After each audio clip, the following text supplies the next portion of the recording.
Greetings, Bronco fans. I'm David Garrett, along with UCO head football coach Nick Bobeck. After the Broncos beat Missouri Western 26-17 to run their record to 2-0 on the season, Coach, that was a lot of fun. Yeah, it was a lot of fun. Winning tends to do that to people, and so we're excited about that. We're ready to move on and get ready for the next one. We've got another tough one this week, and as every week is in the MIAA, you're gonna have tough football games that you got to be ready to play. So, I was really proud of our kids. The game had a lot of elements. You were behind by 14 points. You overcame that adversity. Talk about that a little bit.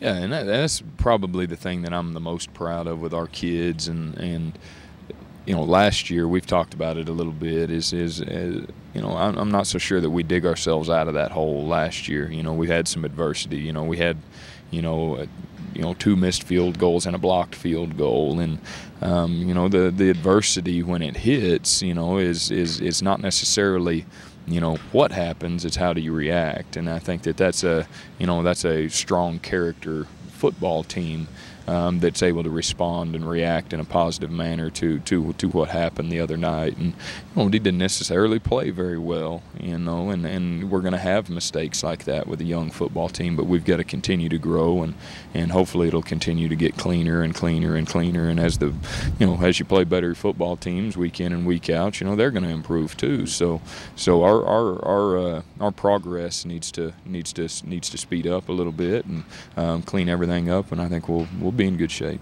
Connor Pulley has had two really good ball games. Yeah, he's an outstanding football player. Coming out of high school, he's a Newkirk High School kid, and he was in our first recruiting class. And he's a big-bodied kid. I mean, he's 230 some odd pounds, and we thought he might grow into an H-back. We didn't know that he'd be nimble enough to play out there in space, but he's done a good job with it. He's a physical kid. He's not afraid to go up and high point a football, and he's done an outstanding job, obviously, in these first 2 weeks. Last year he didn't get as many balls as what he's getting so far this year, and I think a little bit of that has to do with how people are playing Marquez, and so we have to distribute the football in other places. Let's talk a little bit about Marquez Clark. He sprained an ankle late in the game. Your thoughts about him playing this week? He'll be fine. He probably could have gone in, had we needed him in overtime or whatever it may be. He probably could have gone back in, and, we got that word late in the game, so he'll be fine. All right, let's look at your defense. Cody Jones had 2 interceptions. The pick six helped put an exclamation point at the end of your win, but really your defense stepped up again after that 14-0 hole.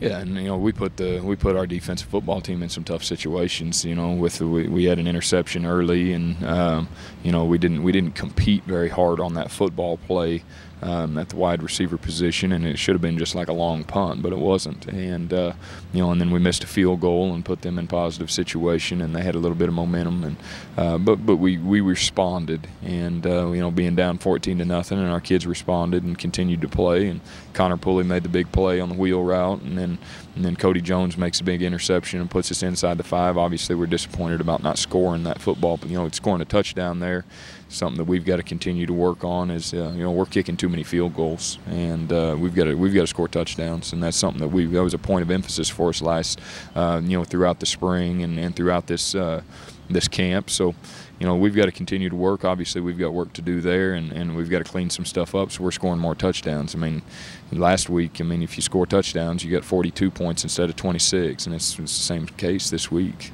Okay, Coach, just a quick word about Emporia State. We'll talk to you a little bit later in the week more specifically about the Hornets. But you go on the road for the second time this year, and your thoughts at going on the road at 2-0? I think our kids are confident. We're going to play a good football team. I know. The score from last week against Central Missouri, there's a lot of that's just turnovers and special teams and stuff like that. And Central Missouri's got a good football team. We knew that. Watching them, we knew that going into the year. And Emporia's got a really good football team. There's no question about that. They made the playoffs last year and went up to Minnesota Duluth and got to go up there and get that experience. They've got good football players. They're well coached. So it's going to be a great challenge for us to go up there, and I think they've got a football team that believes, in what they're doing. They've done some of the things that we're trying to do here, as far as building that program out of the ashes a little bit, and it took them a little while to get it going, but they've got it going. They've got a good group of kids up there, and it ought to be fun.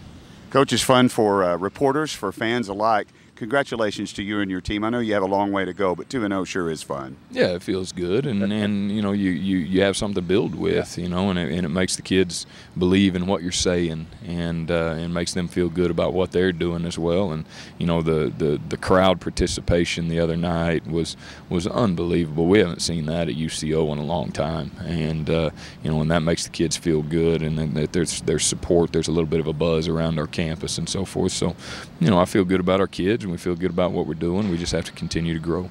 All right, we'll check back in with Coach Bobeck a little bit later in the week with a more specific preview of the Hornets matchup on Saturday. With Nick Bobeck, I'm David Garrett. Thank you for watching this edition of Bronco Vision.